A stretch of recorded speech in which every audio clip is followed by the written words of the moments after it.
Good morning, everybody. It's Dr. Vibe here, host and producer of the award-winning Dr. Vibe Show, the home of Epic Conversations, and I'm the host of Epic Conversations, 2020 Best Podcast News Award winner, 2018 Innovation Award winner given out by the Canadian Ethnic Media Association. I also co-host and co-produce the only online show in the world for dads and fathers. It's sponsored by Dove Men Plus Care. And as always, I'd like to say you're blessed, highly favored, a magnet for miracles, and a solution for someone's problem. Good morning. It is the Morning Vibe, September 15th. We're already halfway through September. Believe it or not, halfway through already. Like, the time is just flying by. So, like to say thank you for the people here already. And if you're here live, please put in the comments where you're chiming in from. We know what you're probably here for, but why you're here, we know you want to watch the Morning Vibe, and also our special friend today, and all our special friends, but where you're chiming in from. So just want to say hello. I look, someone's chiming already. Well, Mr. Marlon Stevens, good morning. Hope all is fine with you. Hope all is fine with you and the family, you and safe. All right. Fitness IQ Cam, otherwise known as KSEYL, RWFQ. You are in the house. Nice. Why am I chiming in for? LOL. Oh, I know why you're chiming in. It's all good. What has been going on this week with everybody? I guess the second.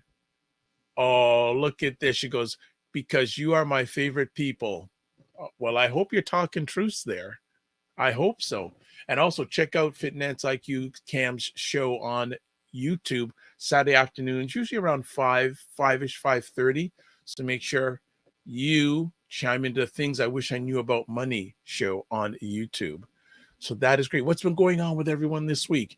It's been a interesting week. A lot of, second week of many people coming in. Okay, look at this. Verna G, good morning from Florida. Fantastic. Good to have you here this morning. How is weather? How are things down in the Sunshine State, as they call it?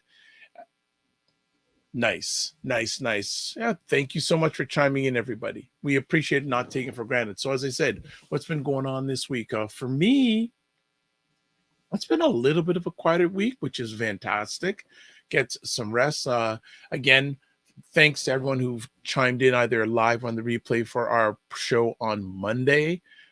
Carolyn Nicole of Energy Shack Juice Bar rocked the house, and I'm happy to say that one of our family, Hayton Morrison, that day went to Energy Shack Juice Bar.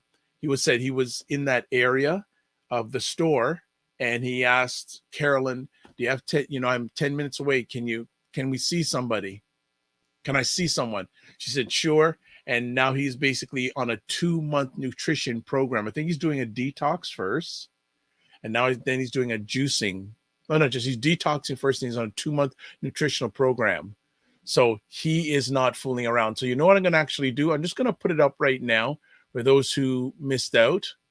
So if you want to get a consultation with Carolyn, $49 instead of the regular price of $110 when you mention the Morning Vibe or Dr. Vibe.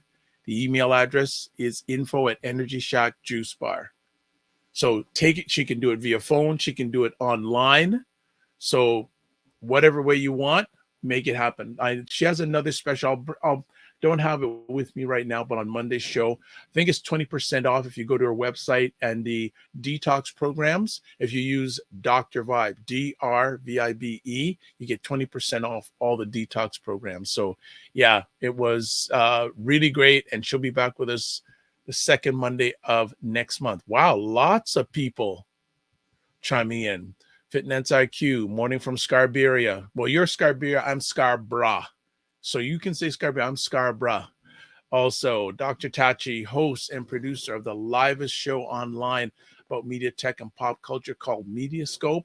It's on Wednesdays at 5 p.m. Eastern Time on Instagram Live, and then 6 p.m. Eastern Time on Facebook, LinkedIn, YouTube, Twitch, and other platforms. So good to have you here. And also Indie Soup Media.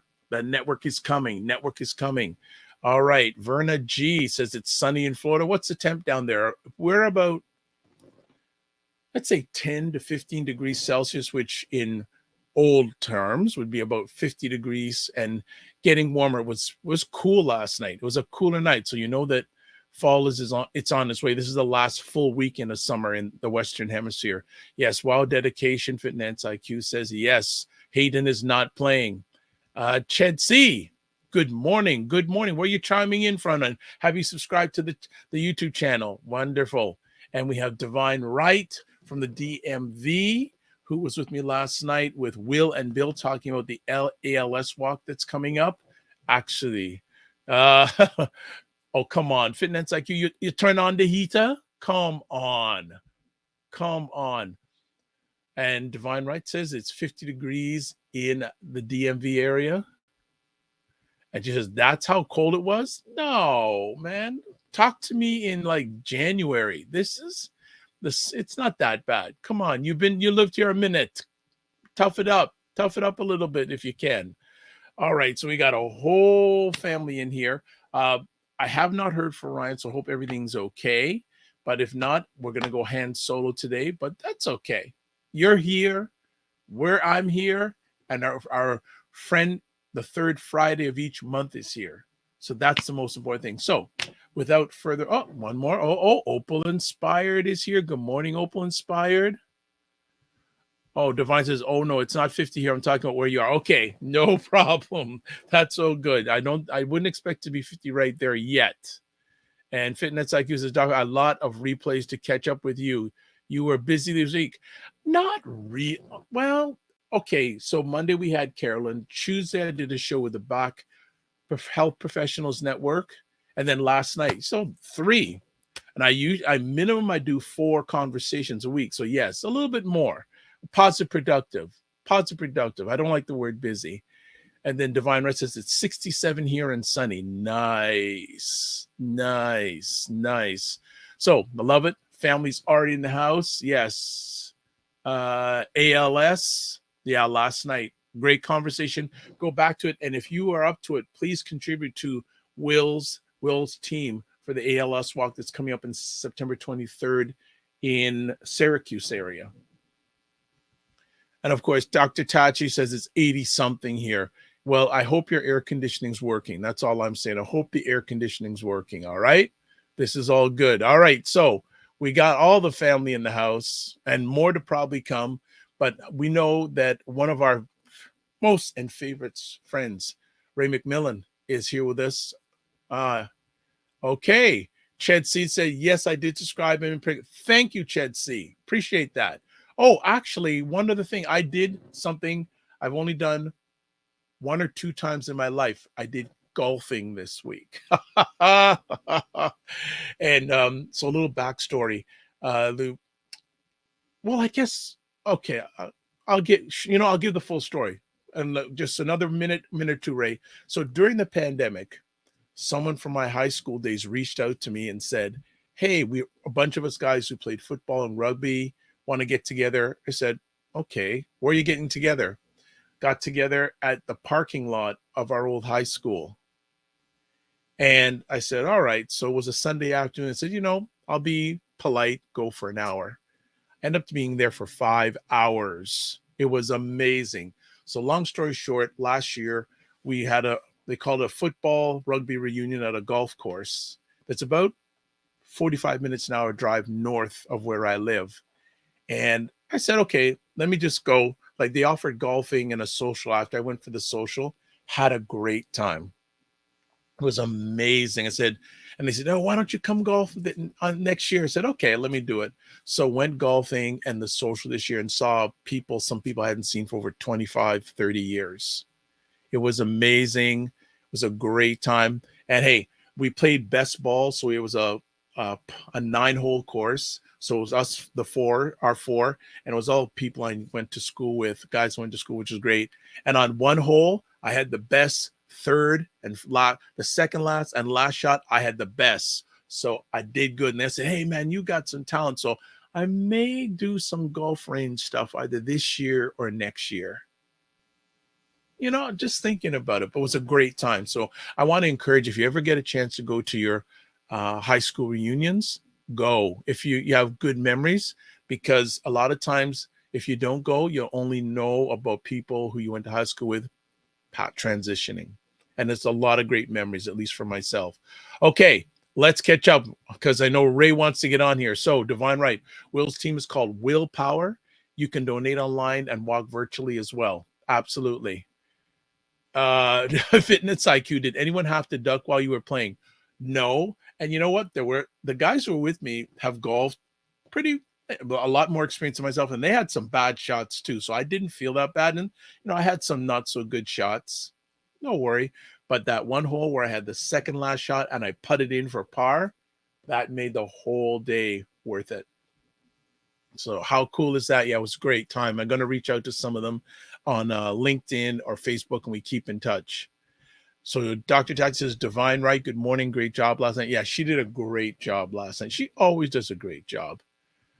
Hayden Morrison. Oh, good morning, Dr. Vibe. I noticed my name without my permission. I'm expecting my royalty check, please. Sorry, Hayden. I'm sorry, but hey, thank you for making a decision and taking action. So you and I are on this journey together. I'm waiting for Ryan to start the journey and others of you to start the journey. At least go for a consultation.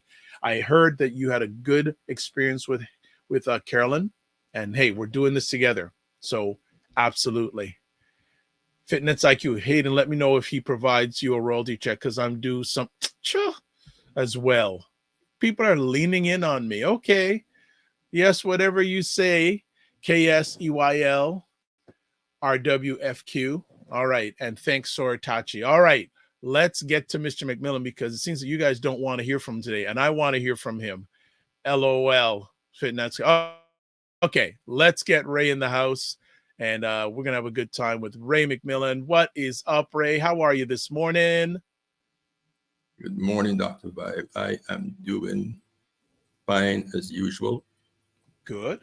What's going on? Guys, I like your backdrop to that sunshiny stuff you got going on there, man. Okay, I'm glad. You're preparing for the winter equinox. But the spring equinox is about to start in about 3 or 4 days, 22nd of September. I'm never preparing for it. Maybe I prepare for it, but I never get it's used the joys of full season living, right? True, the joys. Well, at least one of the seasons is not joyful for me. Okay, so people are saying good morning, Ray, from Dr. Tachi. Fitness IQ Cam says morning, Raymond. That's good. How are things going on in your world? But to give an update on the weather forecast, it's 39 degrees Celsius where I am. I see you guys did a weather rundown this morning. So 39 Celsius, about what, 105, 107 probably Fahrenheit? I don't know. It's like no conversion for us. And it's only 9 o'clock in the morning. So think of what's going to be like around 12 to 2 o'clock when the sun is at its highest, right? So, but I'm enjoying it. It's good for the health. You perspire, clears the pores out. You know what I mean? So it's good. Wonderful. We had a high school reunion here in Ghana actually a couple of months ago. So high school reunions are actually very important. I mean, most of my very close friends, people I partnered with on projects, I've known since I was 10 and 11 years old. We have a network of friends in different professions. So if you were close to your high school classmates and they've gone on into different careers and stuff, you have a very great network to interact with when you're trying to get stuff done. Instead of trying to build new relationships. I mean, at university, I never really built close friendships in university, but I built very close friendships in high school. And I mean, we talking, I'm going to date myself now, almost 50 years of friendship. And it's a core of about 6 of us who we interact almost every other day. So in terms of advice, and in that group, you've got a couple of lawyers, a couple of CPAs, agriculturists, and we're global all across the world. Everybody travels a lot, and we get together every now and then. So it's actually a great thing to keep those connections. The group that I was in for golfing, two of the guys are engineers, and another guy does designs of restaurants. So good group. So the family says here, Fitness IQ goes, Lasai, Raymond, we need to switch locations. LOL. Divine Right goes, good morning, Ray. Enjoy that sunshine. And Divine Right also goes, yes, agreed, Fitness IQ Cam. So Divine Right and Fitness IQ Cam want to change with you. They want you to go to either come to Scarborough or go to the DMV. So I don't think that's happening. It's a nice dream, but it ain't going to happen this time. So before we get into the conversation, a few things. Remember, we want to just please, if you haven't subscribed to the Dr. Vibe YouTube channel, hit the subscribe and then hit the notification button so you get notified of all the epic conversations. Also, subscribe to the Dr. Vibe Show on YouTube, Facebook, and Instagram. If you want to advertise your business and or service on the Dr. Vibe Show, like the McMillan Group does every Monday. They sponsor our Monday shows. Email me at dr.vibe@VIBESHOW.com.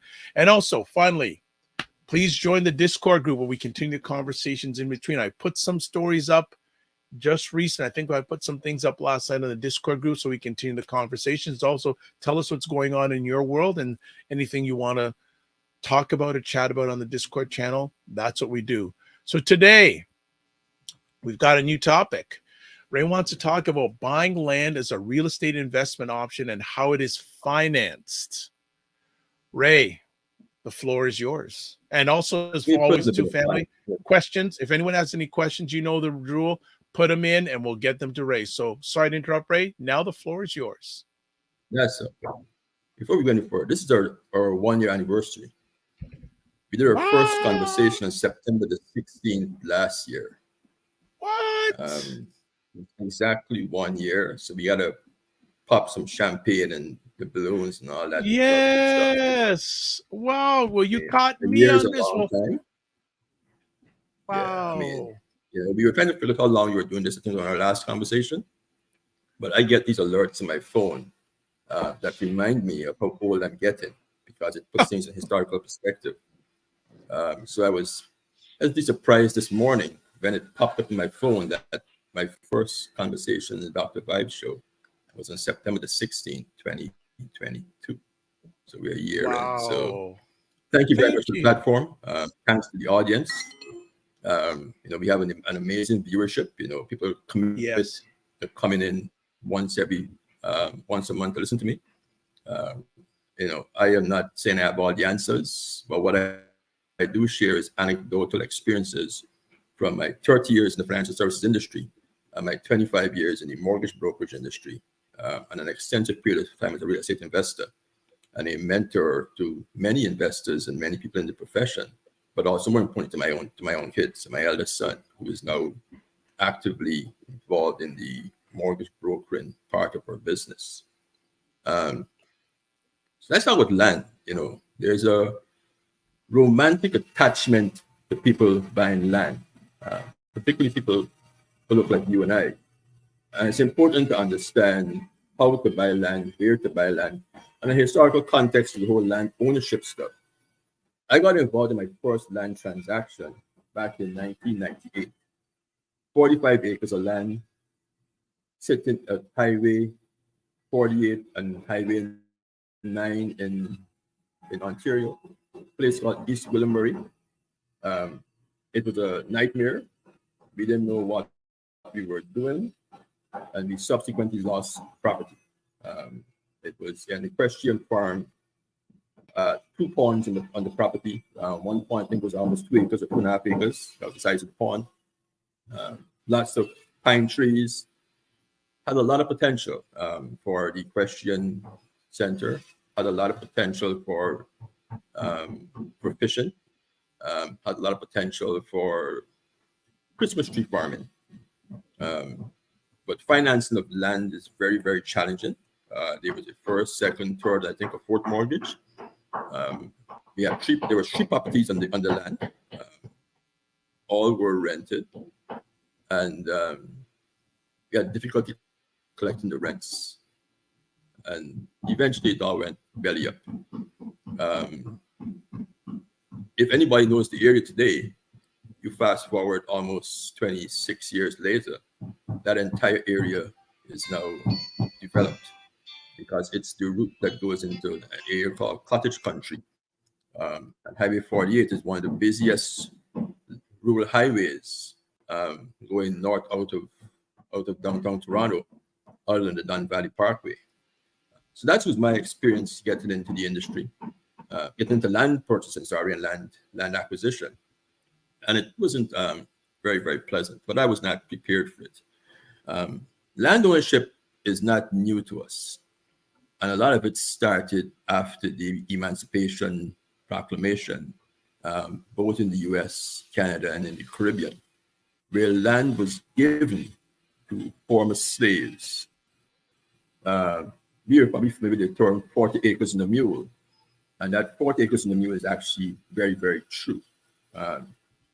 In the US, we have what's called the Homestead Act of 1862, where a lot of land was given to people who had used the land for 3 years or longer. About 270 million acres of land. Of that land, about 16 to 17 million went to Black former slaves, Black men and women. At that point, land ownership among Black people in the US was around probably 12 to 15%, and they owned, extensive areas of land in the southeastern part of the US. So we talk in the Carolinas, Georgia, and Florida, and then parts of Alabama, and Louisiana, and Kentucky. In Canada, it was around the same time that land was given to Black Canadians after the War of 1812. Those folks who defended, who fought for the flag, British flag, as loyalists, were given land in Nova Scotia. So anybody familiar with Black Canadian history will put that in context. In the Caribbean, it was very similar. As the plantations started to change the way they operated, lots of land was given to former slaves throughout the entire, and here in the Caribbean, with the English-speaking Caribbean, from Jamaica, coming down to Barbados, Belize in Central America, and Guyana in South America.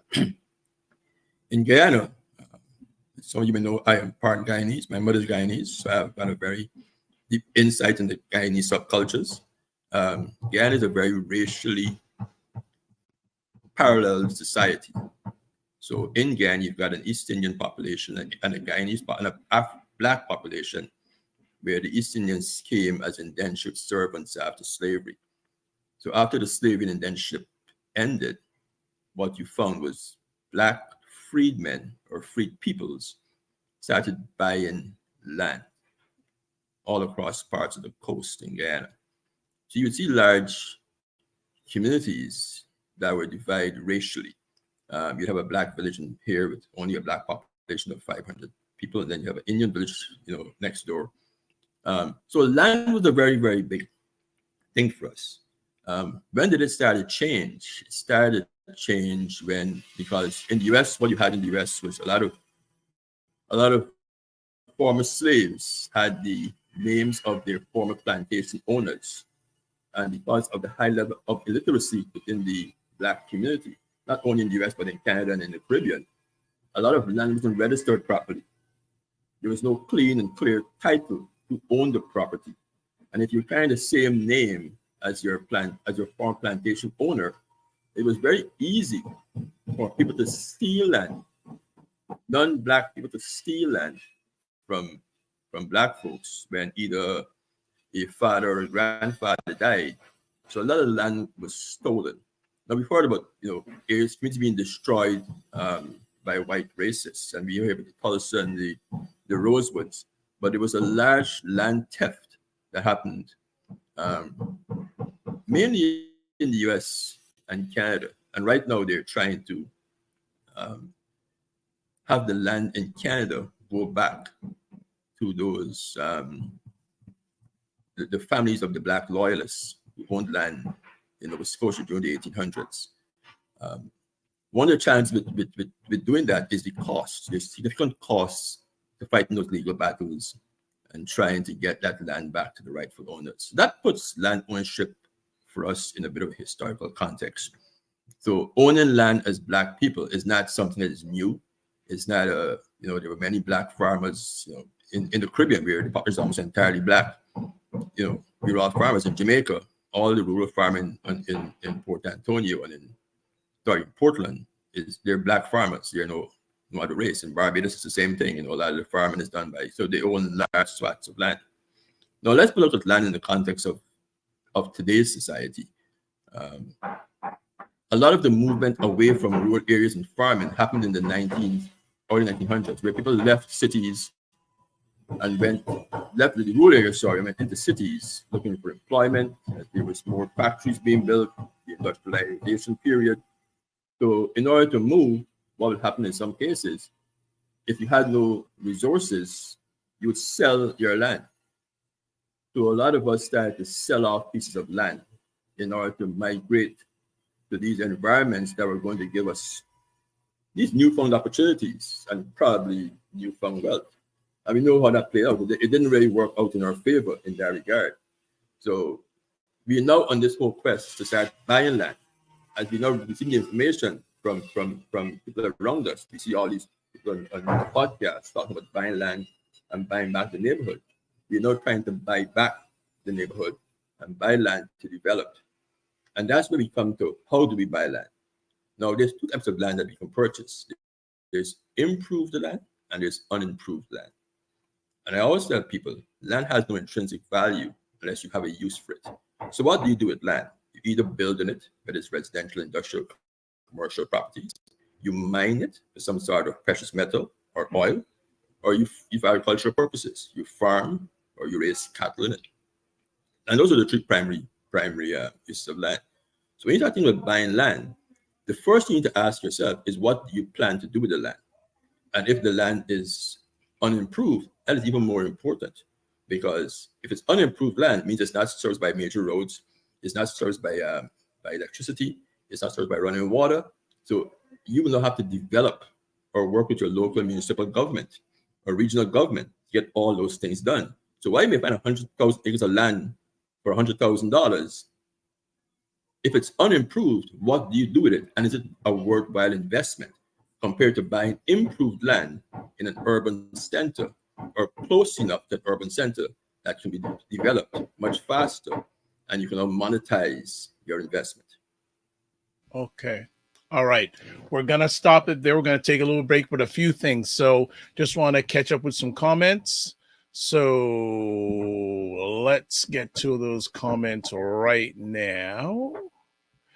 Okay. So people saying happy anniversary. Fitness IQ, thank you. Verna G, happy anniversary. Tim Frey says, morning from Mount Albert East, Gwillimbury. Ray will know where that is. Of course, Ray will know where that is. Of course, he'll know where that is. All right. So what we're going to do is we're going to do a quick little break, and then Ray will get into more stuff. And thank you for the comments and questions that are coming in. We're going to do a quick little break and come back. We're just going to do a little promo here for a network mixer coming up. So here we go.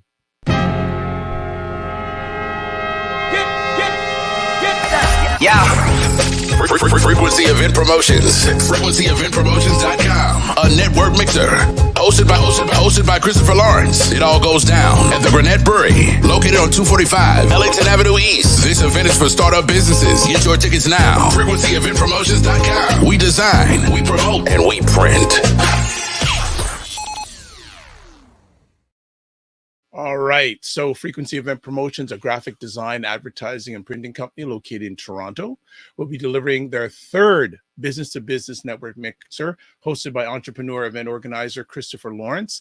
Essentially, the mixer is pulling together creatives, entrepreneurs, and even 9-to-5ers, individuals thinking about starting a business. The event will be taking place on Wednesday, September 20th. Yes, 5 days away.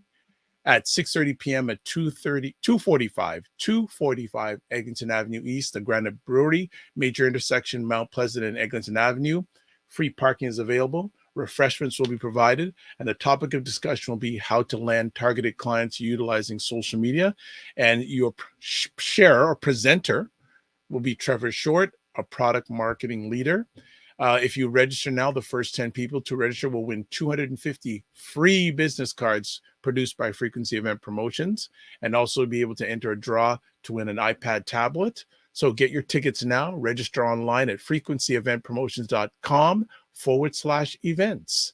So that is Frequency Event Promotions, and we'll just share that information on how the more detail here. Again, Wednesday, September 20th, 6:30 p.m., 245 Eglinton Avenue East at the Granite Brewery, major intersection Mount Pleasant and Eglinton Avenue East. And then also, if you want more information about the event, go to frequencyeventpromotions.com/events.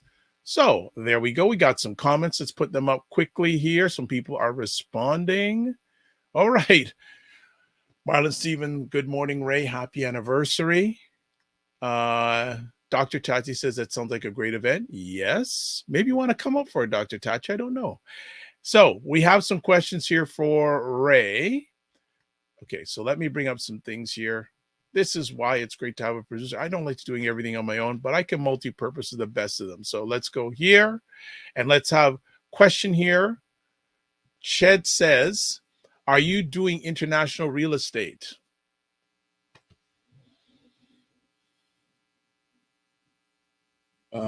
I am not a realtor, but I spend a lot of time in different places. I have a very diverse background in terms of where I lived and where I've lived in my travels. So I'm not a tourist, I'm a traveler. So anywhere I land, I look for the opportunity. I spend extensive periods of time throughout the Caribbean. That includes Grenada, Jamaica, Barbados, and Guyana. And I domicile between Toronto, Mississauga, Ontario, Canada, and Jacksonville, Florida. For those who don't know my background, I have been a licensed mortgage professional since 1999. And a lot of my time is spent coaching and educating clients how to buy real estate anywhere in the world. I am a strong believer that the foundation to creating generational wealth. And I don't mean for your children, I mean for your grandchildren and your great-great-grandchildren, is by owning, developing, and investing in land and real estate. It's just one of the proven things over time. And if we look at the disparity in wealth between Black people, mainly in the US and Canada, and other ethnic groups, we will see that that disparity is primarily as a result of their inability to acquire ownership to real estate, whether it be homes, whether it be commercial property, whether it be farms, whether it be office buildings.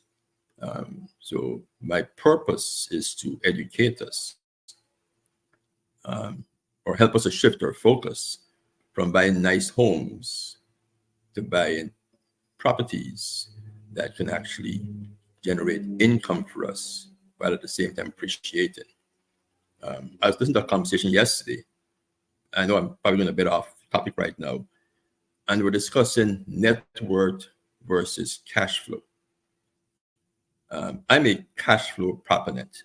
I don't care what your net worth is, because in order to live off your net worth, you have to dispose of the asset. But I've got an income generating asset that's giving me cash flow, or I'm earning passive income every single month, whether it's $5,000 or $20,000 or $25,000 a month. Then that is my lifestyle living. I may have a net worth of $100,000, but I have income of $25,000 a month, which will allow me to have a relatively decent lifestyle in North America. You have a net worth of $1.5 million, an income of $10,000 a year, which is going to put you below the poverty line. So by acquiring real estate assets, you're able to change your cash flow situation. And with buying land and eventually learning how to develop it, that will change the process even faster. So coming back to improved versus unimproved land, a lot of the land you see being developed today across many suburban neighborhoods was land that was probably bought by families 40 years ago.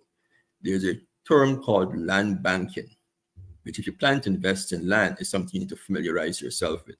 Where people buy large swaths of land, knowing that their return is going to be probably a 20 or 30-year play, because the land will increase in value as the infrastructure is put in.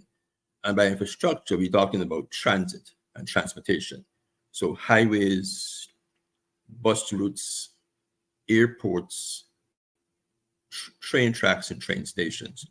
And for those who are familiar with the Greater Toronto area, you will notice that as Highway 404 and Highway 427 started to go further north, you will see more and more developments being done in terms of residential communities being created.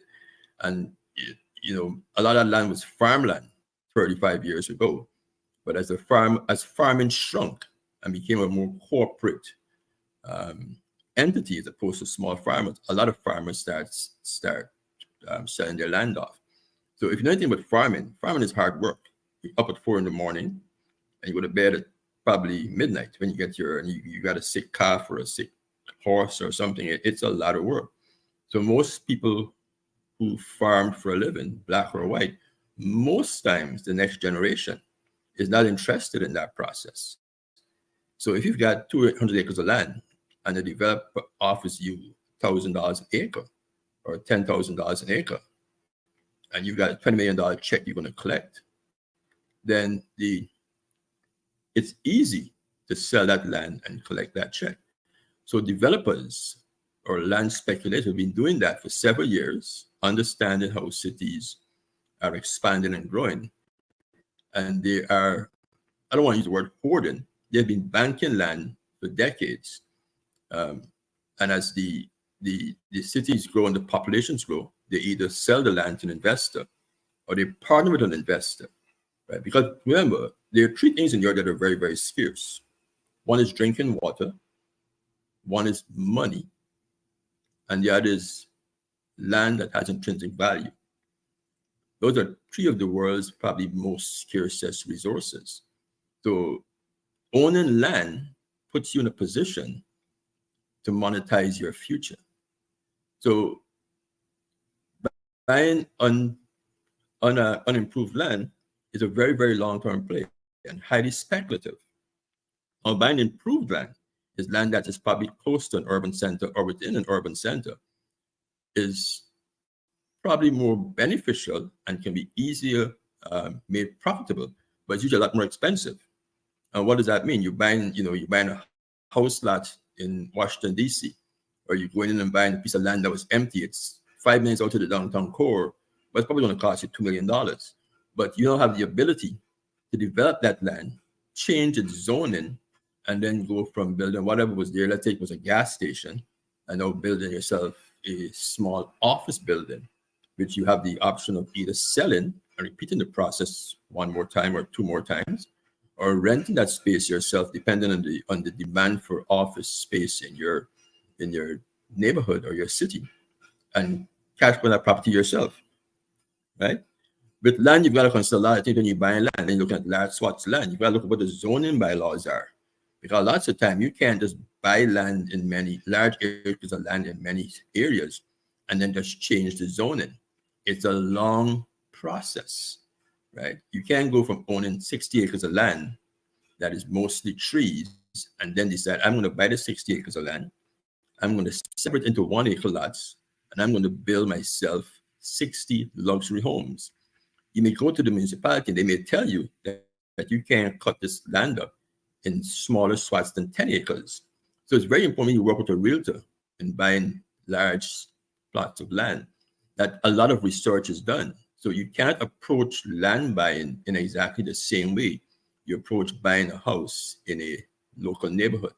Your realtor has to be well informed, and your mortgage professional has to be well informed, because the financing process is also very, very different.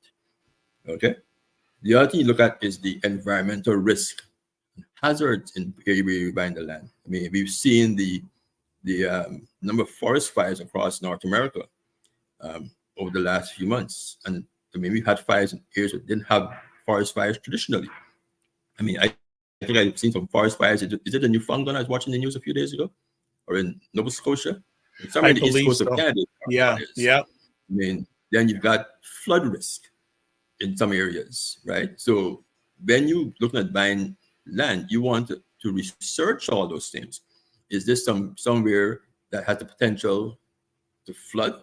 I mean, we've got an area in Alberta. We have a river, I think it's the Red River, that floods very, very frequently, and the bank rises 10 feet. I mean, that's a lot of water.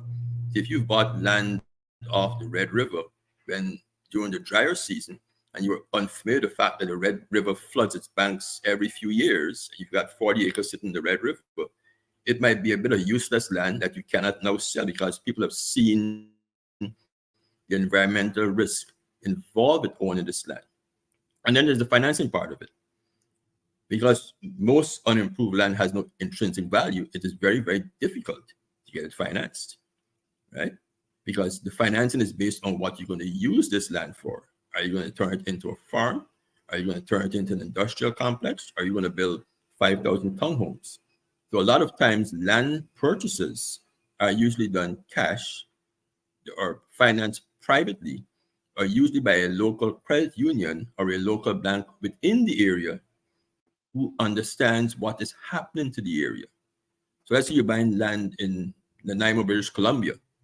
Your best bet to get it financed would be to approach a local credit union head office or located in Nanaimo, because they understand the nuances of that society. So for somebody living in Florida, and you online, you say, oh, here's 100 acres of land in Nanaimo, let me go and buy it.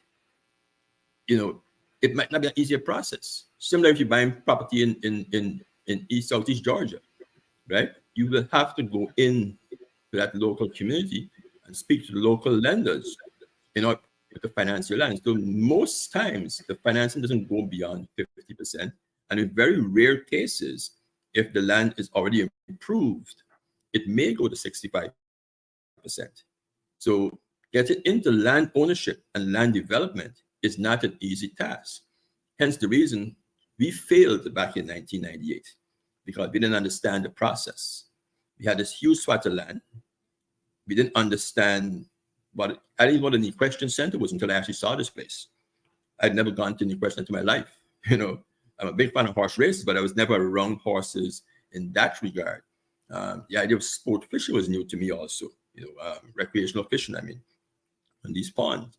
So when we had all these great ideas for the land, we had no business plan to go to a lender to say this is what we were planning to do. I didn't know how long it took to have a Christmas tree farm where you actually go from planting Christmas trees to making money on Christmas trees. So when it comes to land buying, land development, you've got to take a lot of time and analyze it, research it, and make sure the team around you understand what your objectives are. We have a client who bought some property out in Halton about probably 8 years ago. And she moved from a part of the GTA that she started living in. She had a nice home, and then she moved out to Halton and bought this piece of property. I think it was probably 15 or 20 acres with her home.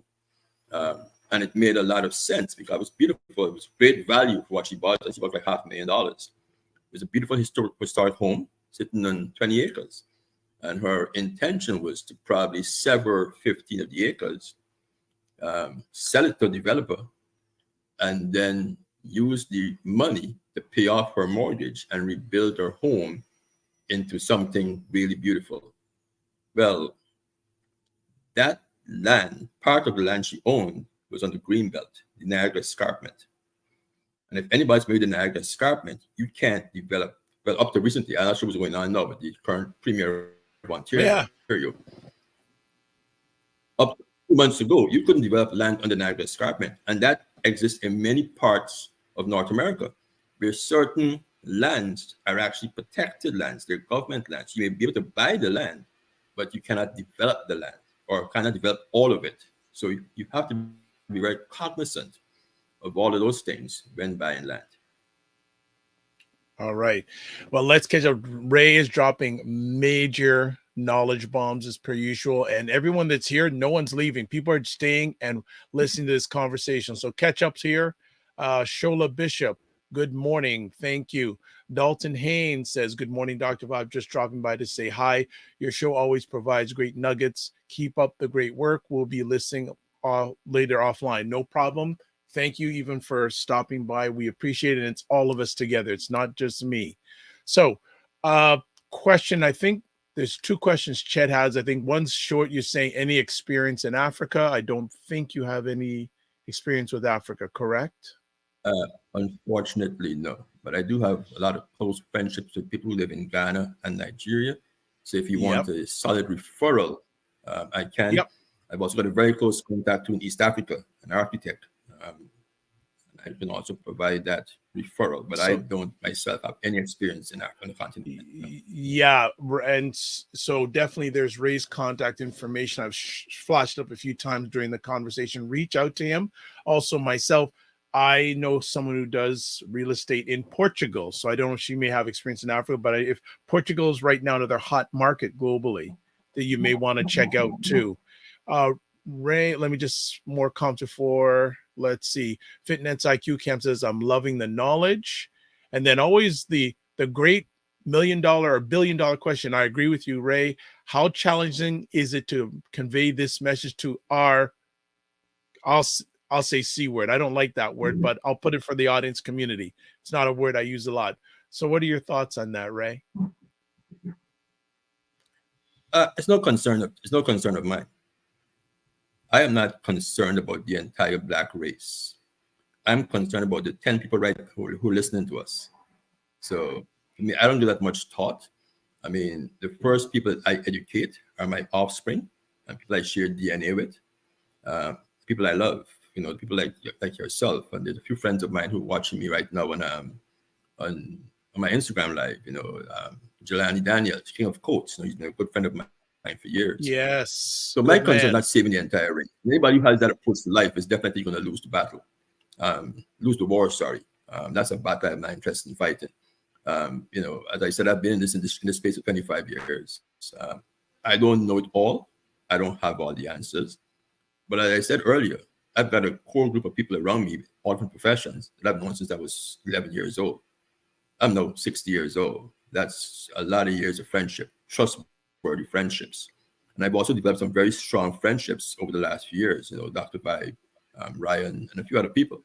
So my focus is basically talking to those who are interested in changing their current circumstances, not only for themselves, but for their future generations. I mean, I drove high-end luxury cars for years, German cars. It's a complete waste of money. Like, why would I spend $2,000 a month on a car and rob my great-grandson of land rights in Florida, right? So we've got to shift our focus to visual material purchases, to understanding the process that's in front of us and the landscape when it comes to wealth creation. I was looking at some of the world's richest men last night, the billionaires, and the numbers you're seeing, I don't think there was any Black people in that list. There was a few Asians, both East Indian and Oriental, but the list was mostly white people. I think it was the richest, the fourth richest Black people. And, you know, when you speak to people like, you know, even people who are largely invested in technologies and stock market and a lot of their portfolio involves real estate. If you're manufacturing cars, it's done in a factory. And that factory is sitting on land, which is real estate. If you own Walmart stores, then you're selling stuff through a bricks and mortar facility that's sitting on land, right? If you own a McDonald's, you're sitting in a bricks and mortar facility that's sitting on land. So people argue, and I've seen many arguments about, oh, why to invest my money in the stock market? And that's great. I was also a stock market investor until the dot-com crashed. And I shifted my focus because I have no control over stock market investing. I can't tell you which way a company will go 5 years from now, but with the right research and the right information, I can, with great accuracy, tell you exactly where a land purchase will take me 10 years from now. I mean, as I said a few minutes ago, land is one of the world's scarcest resources. So when it comes to buying land, you have to decide from the inception, what do you plan to do with it? Do you plan to plant grapes? Do you plan to plant hemp? Do you plan to have a fish farm? Do you plan to build a train station? Do you plan to rent the land for mineral rights? And that is what you have to do. So not just become romanticized with the idea, oh, I'm driving past this farm and I want to become a farmer. No, that sounds all great, but are you prepared for the 14-hour day of trying to run a large commercial farm? And who is your support system? And what kind of money do you get from you understand the grants for farmers and the subsidies and the transfer monies and all that kind of stuff. So if you don't understand that, but you are gung-ho and buying this 300-acre farm, I suggest you put yourself around people who understand that process and help you to make your journey easier. For me, I understand urban land. I am not overly interested in buying 2,000 acres of land nowhere in any remote area. While it sounds great, I can bank that land for my children's children, but my immediate concern is finding residential land in areas that are being gentrified. So when you look at land in urban areas, yes, people say, well, there's no house lots in urban areas, and that is correct. But there are also a lot of derelict buildings that are falling apart in many cities across North America. So you take the time to understand those locations, look at the demographics, look at where the median prices are going. Is there in-migration or out-migration?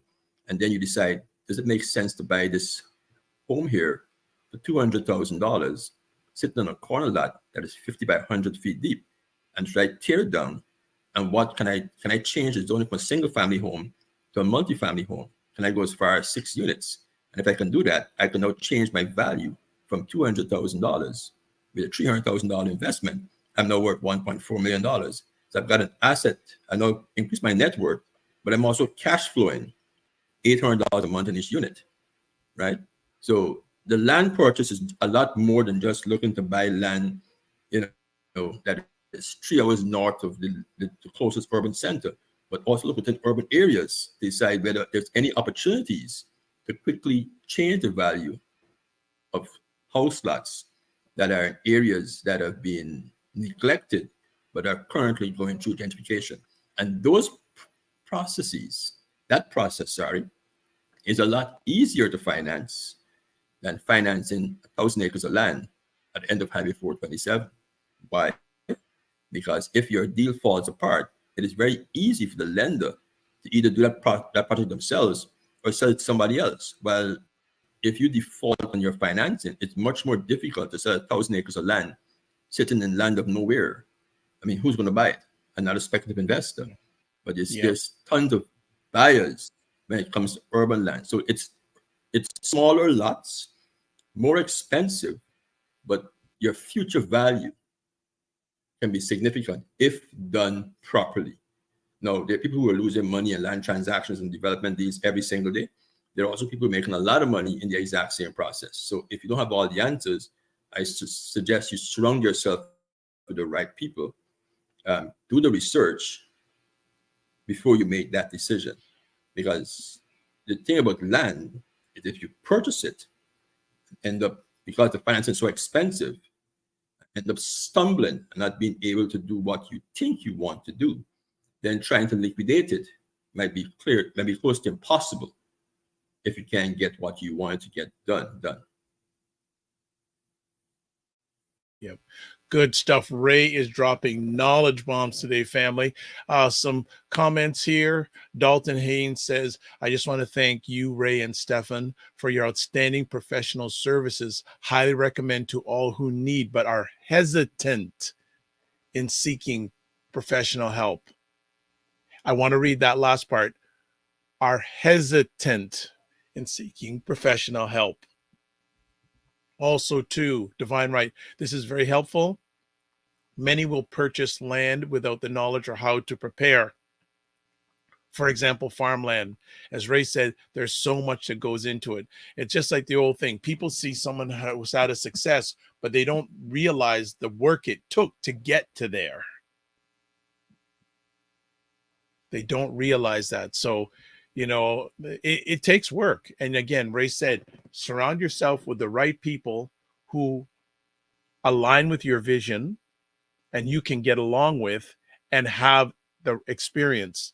So this is just me. If I'm in an area like this, I want to get that person's track record, even to the point, can you give me some references of people you've had successes for? Because it's like a job.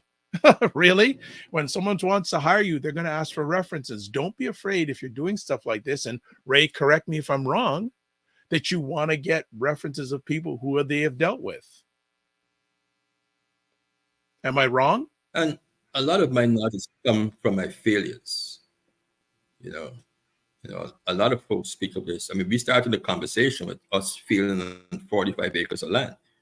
Most folks, particularly in the Black community, don't talk about their failures. They give you their highlight reels. So every time I come in this conversation, and I gave me this is our 1-year anniversary, we talk a lot about failures because it's important for us to share those so that when you try to navigate yourself, you know that trying to buy 100 acres of land out in some area, you want to make sure that if you plan to do these 1-acre lots and build executive luxury homes, that you can use the land for what you're trying to do, right? And the only way you're going to know that is by hearing somebody say, perhaps the land may be protected. Because the person who's selling the land is not going to tell you what the limitations are for the land. Why would they tell you? They're trying to make their profit. So if I got 100 acres of land sitting in an escarpment and I want $3.5 million for it, and only a third of the land can be used, why would I tell the potential buyer that you can build houses in the entire acreage? As a buyer, it is your responsibility along with your realtor and your legal team to do that research. And the other thing you want to understand is that the conditions of financing on commercial, industrial, and land deals are not the same as when you're buying a single family home. Most times you've got a condition of financing of 5 business days. The condition of financing on land, industrial, and commercial deals can be as long as 45 days. So if you're a realtor, has never sold a piece of land in his life, and has no experience in that space, it's a very high probability that they're going to mess your deal up because they don't understand the process.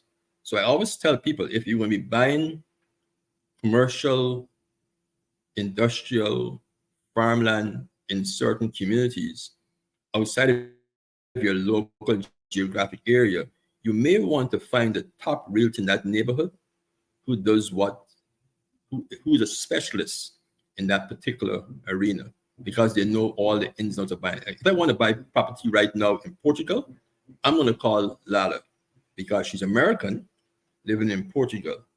I'm not going to sit here and call somebody who I found on Instagram who I don't know and try to buy. I don't know this person. So she has the duality of being American, understanding my subculture, but understanding that landscape in Europe. So similarly, if I'm planning to buy 40 acres of land outside of New Orleans, I am not going to take some realtor from Miami who's selling condos, who's my cousin or my best friend's cousin, and try to buy 40 acres of land out in Louisiana. You want to find the realtor who is familiar with that area, because there's a whole lot more. I mean, as I said, you've got to understand the zoning laws when it comes to land. The risk. Is it in a floodplain? Is it any other environmental issues? Is it a toxic piece of land? Was there some sort of nuclear facility 5 miles away? And you have to get all these tests done. We did a commercial deal probably 8 years ago for a large property not too far from the airport. that was owned by a foreign government facility. I'm not going to call any government's names. And it was a $3 or $5 million transaction. And the sale was being done. It was a logistics company who was buying this business. And they were doing the sale with no condition of environmental inspection. Right? Now, when you're financing commercial property, there's condition of financing, condition of appraisal, and condition of satisfactory environmental inspection. And that environmental inspection is the most important part of that financing process. Right? And this vendor, refused to allow the potential buyer to get environmental done. So we went back and forth for months. It was a great deal for the buyer. The price was great. It allowed them to expand. They had about 500 trucks. It was right on the highways, the 409, 427 interchange area. And we had lots of conversations. I went to the site 3 or 4 times. I took my son with me, give him the experience. And then the deal fell apart. Then we found out that the facility was used as a facility to manufacture arms. So the entire facility was toxic. It was an arms manufacturing plant. So same thing with land. We don't know if the land you were buying was previously mined for some mineral where they used a chemical to extract that mineral from the soil. I'm currently in Guyana. There's an area called Linden, for those who are Guyanese. Linden is a former bauxite mining town. Now, anybody knows about mining bauxite, it's one of the most toxic processes of the face of the earth. There's lots of land in Linden. You couldn't pay me to buy land in Linden. If it's free, I don't want it. Right? You can't farm that land. So you have to understand that process. You have to go and hire an environmental engineer. And I don't mean the ones, the new meaning of it.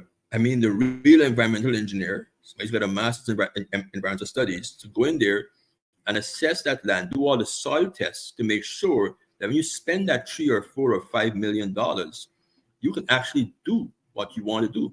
Because if you're going to build homes there, no lender is going to lend you money to finance your construction and development project without a full environmental report on that land.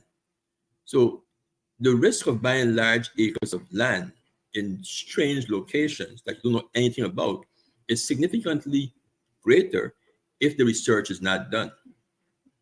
And the potential to lose money, as we did in 1998, is tremendous. You're never going to recover from those situations. You lose $5 million in a land transaction, it can destroy you. You lose $100 million, it can destroy you.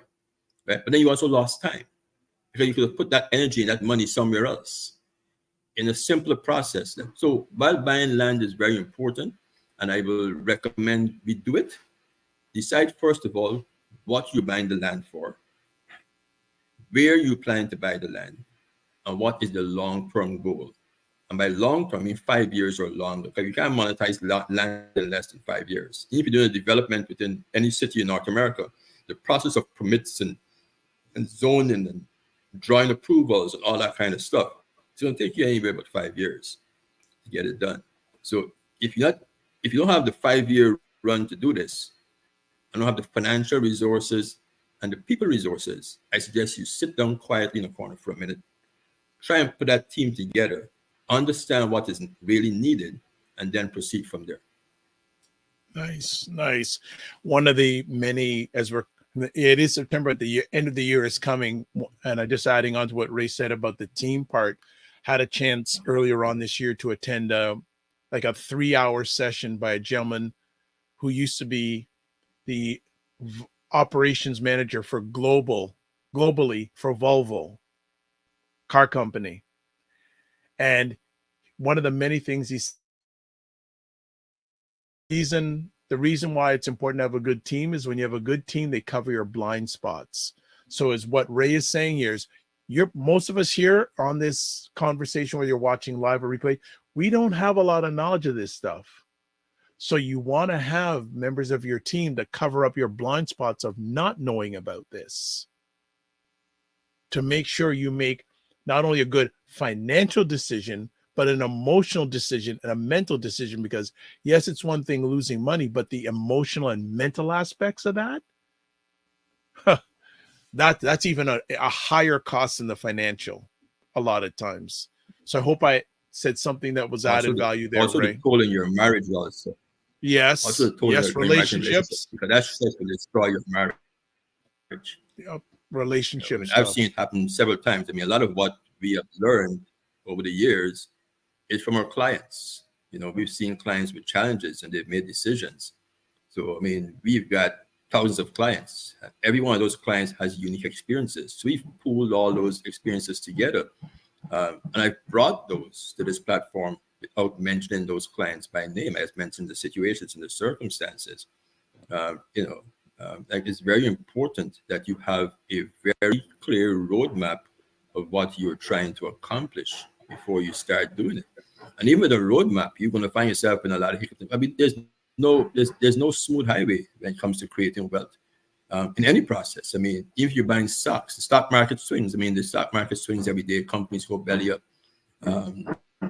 all sorts of stuff. And with real estate, it's just as risky. And with land is probably the most riskiest real estate investment you can make. If you have the money to buy the land cash and you want to buy it and sit in it, then that's fine. I mean, you can buy land off any major highway, 2 acres of land, and you can have it as a truck parking facility. So it will pay for itself while you decide what to do with it or how you decide to sell it, right?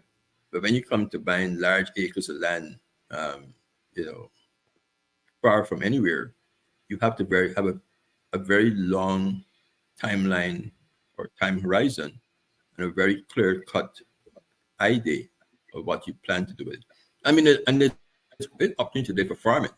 I mean, there's a great opportunity for poultry rearing, a lot of greenhouse farming. I mean, there's a lot of greenhouses along the QEW, when the Niagara Falls and out to Fort Erie.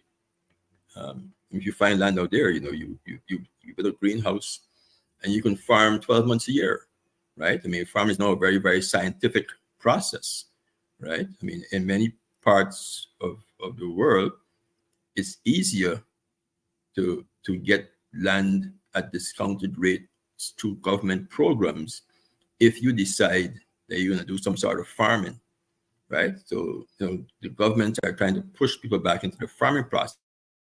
If you say, even 100 acres, I'm going to rear poultry, then you have the ability to create income for yourself and your family, have this nice large space far from the maddening crowd, build yourself a comfortable home. But you have to have a serious plan in order to do that and to accomplish it and be successful at it. So you've got to sit down with like-minded people and do that. I mean, and today it's easier. I mean, there's so many groups on social media. If you go to Facebook and look for Black farmers, I'm sure you can find a group there with Black farmers who can share their experiences with you. So today is a lot easier to get first-hand information from people who are actually doing it. If you want to find Black land developers, I'm pretty sure you can find a group on LinkedIn or Facebook that does that. And if you're not comfortable with the online social interaction, in fact, if there's actually a live club and you go and meet there with people who are in that space and try and be part of the conversation before you start looking at buying yourself acres and acres of land in the end of nowhere. Excellent. Verna G says, indeed, we do learn from our mistakes and from the mistakes of others. Speaking of failures is important. Also, a little bit earlier on, Fitness IQ said that's true with the stock market. Agrees with what you're saying. The stock market is very risky business. Good stuff. Well, Ray, I think we've done a good job today. You've done a great job. I've only done a good job. You've done a great job.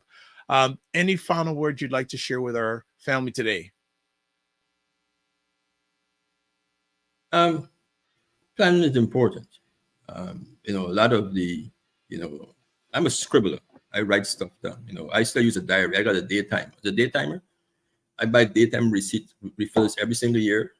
November I get my refills, and I make a lot of notes. And I've got every single daytimer used refill package going back to 1994, I think. So I can go back to my daytimers and find notes I made almost 30 years ago, right? I got on Facebook 15 years ago, right? And I use Facebook as my personal diary, right? Okay. So most of what I share on Facebook is shared privately to myself or among a very small select group of people. So not my entire, I don't have many people on my personal Facebook page, but I don't share my thoughts with everybody. It's none of their business, right? So what happens is that Facebook has an anniversary where every day you can go to your memories and check what you shared in that day. And I can go back and see things I shared in 2009, 2013, thoughts I was sharing, articles I shared, like even the current housing situation here in North America with interest rates and all the conversations. And I shared them with Stefan. I said, like, everybody's panicking today. Like, this occurred in 2009 and 2008, and rates were this much, and and house prices were this and this age. You know what I mean? So I think it's important for us to diarize our thoughts, however you choose to do it, and then go back to those thoughts, whether they're written thoughts, whether they're done with a recorder, whether they're done by video somewhere. And look at those thoughts and put things in perspective. Because many times we start looking at, the whole sky is falling, the life's about to end kind of syndrome. And we need to go back and see what happened and how we navigated that situation. I mentor a young man here in Ghana. We started mentoring him when he was 16 years old. He was, myself and a few people, we help kids in Guyana who are extremely academically gifted, but come from very, very poor families. And this was not something I wanted to talk about publicly because I don't want anybody to applaud me for this. This is what I was taught to do by my grandparents. And I never wanted to meet the young man. So he's now in his 20s. So we knew since he was, I think, 15 or 16 years old. So I met him for the first time 2 days ago. And he was totally shocked to meet me, and I explained to him why I didn't want to meet him, because I didn't want my presence become a distraction from his future. Because many times when you know who your benefactor is in life, the benefactor can become a psychological distraction to your goals.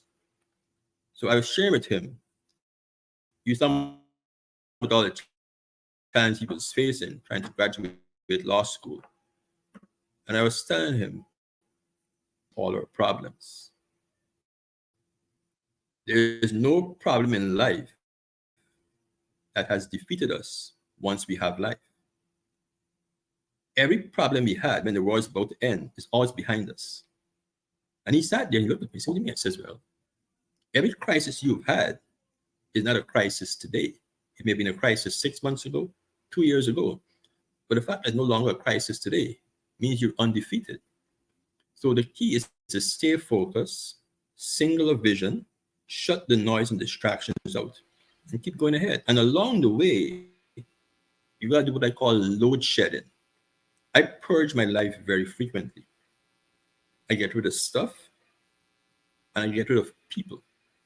So I look at the value proposition between myself and whom I'm interacting. And this includes family, friends, everybody. Nobody's exempt from my purging. And I purge my life because your noise is a distraction to my journey. And I don't need you sitting on my right shoulder with your crap in my ears all the time.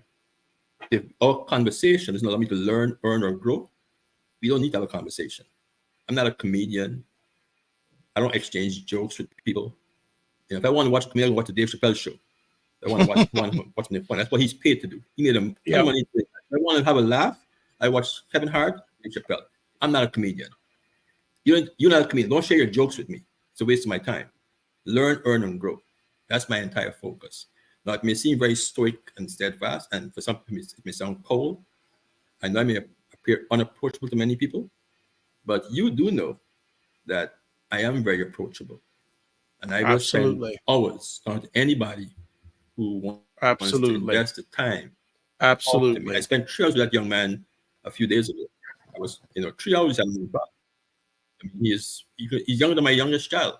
And I spent 3 hours with him. That's the first time I met him. But he was engaged. I was engaged. We had a great conversation. So coming back to what that person said about me trying to educate the community, that's not my role. I'm not a community advocate. I have no interest in that stuff.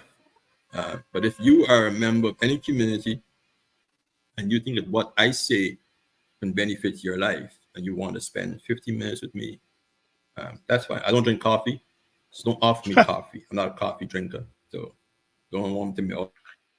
I'm gonna add one. My time is worth of coffee. Like, that's an insult in my opinion. Okay, I guess I was gonna. I'm gonna. You have to stop trading our time for coffee. Sorry, go ahead, Dr. Vibe. No, it's all right. You're dropping some serious knowledge bomb and some good. This is like masterclass material, so this is really good. The only other thing that it always pushes me back when someone says, "I want to pick your brain." I don't like that phrase. Yeah. Because you know what I'll tell them? I'll tell them I don't want to pick my brain because you may get infected.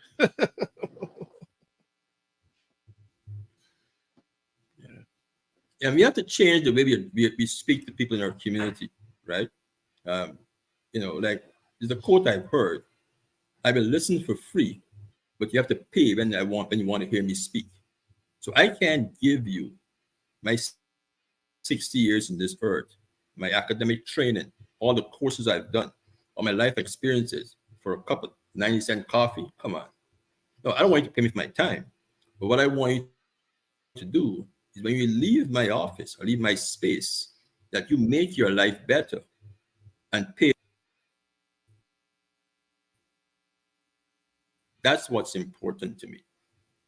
Under the check, I don't want to spend 2 hours talking to anybody, and then I see you 5 years down the road, and you're in a worse position than you were when I met you 5 years ago. Like, why do you have a conversation? Right. There you go. So some final comments. Fitness IQ goes, yes, Raymond. Also likes learn, earn, and grow. She also says, so no coffee, noted. Also says, thank you for those wise words, Mr. McMillan. Opal inspired. Fitness IQ says, same here. That saying is mad annoying. And Verna G says, did you just create a verb from diary, or is it just a word I didn't know? Which word is that? Diarize? Is that what I said? I think so. I think so. Diarize? I think so. I answered it's a real word, but that's a banking word. Maybe you should depend before banking was digital.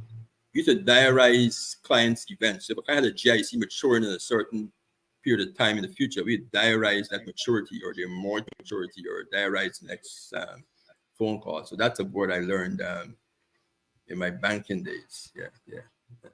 I learned a lot in the banking environment, actually. I learned about how wealth is created and how people who have money handle money. Excellent. It was a great experience working within one of the largest banks in Canada as a financial advisor. So Divine Right says, this was incredible as always. Thank you. I have to head off. Have an amazing weekend, everyone. Right back to you, Divine Right. As always, when we close down, this is Ray's contact information. Probably right now, the best way to touch base with him is via email. Is probably the best way, since he is not in North America, so email is the best. And I'm going to challenge someone here. Is someone going to reach out and ask for 15 minutes of Ray's time? And I'll be waiting to hear from him if anyone does that. I know, Divine Right, you've done it. I don't know if Dr. Tachi has ever done it. She says she's going to, but I never heard from her. But anyone else here, I would suggest you do that. It ain't going to be a waste. It's an investment, not an expense. So Ray, as always, thank you so much. Miss you. And hopefully one day we'll have you back, like physically, but continued all the best to you and your family. Remember, to you and your family, don't just manage your time, manage your energy, and remember to give yourselves grace and enjoy the rest of your day. Thank you very much. Thanks to the audience, and thanks to you again for the platform. I certainly enjoyed it. Happy 1-year anniversary. Value. Thank you. All right. Take care. All right, everybody. 1-year anniversary. I didn't even realize that. That is phenomenal.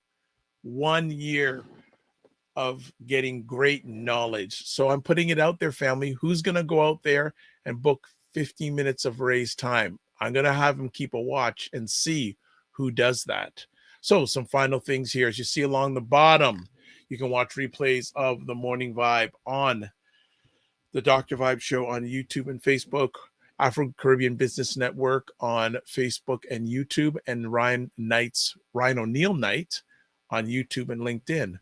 Some few other things here. You can also, if you want to touch base with me, website, the drvibeshow.com. Also email address, dr.vibe at the drvibeshow.com. Facebook, LinkedIn, and YouTube, The Dr. Vibe Show. Twitter/X. You see, I put that in now, finally, at drvibeshow. And then Instagram at the drvibeshow. Some other things, as always, we want to say, please subscribe to the Dr. Vibe Show on YouTube and hit the notification button. Thank you, Chad, for doing that. Thank you. Others, if you haven't, encourage you. And also follow the Dr. Vibe Show on Facebook, YouTube, and LinkedIn. As always, you can advertise your business or service on the Dr. Vibe Show platforms. Email me, dr.vibe at the drvibeshow.com, and also join the Morning Vibe Discord group. Email me. Continue the conversation in between. So coming up over the next few days on the Dr. Vibe platform, tomorrow night, State of Things with Aisha, Jill, and Lala, 9 p.m. Eastern Time. Sunday afternoon, 5 p.m., Black Canada Talking. And then Monday, we have a guest. My head is forgetting, but we do have a special guest coming on Monday. So follow us. I'll be putting the posts up over the weekend for our next, and it's a new friend coming on Monday at 9 a.m. Eastern Time. So also, too, you can watch a replay. So let's end it off here. Live your life as a dream. If you can dream it, you can make it. Sometimes you have to get small to get stronger. Block assumptions, then aim bigger, aim better, aim higher, aim wider. Love, faith, and respect. Remember to give yourselves grace, and don't just manage your time, manage your energy. And also reach out to Carolyn, Energy Juice Shack.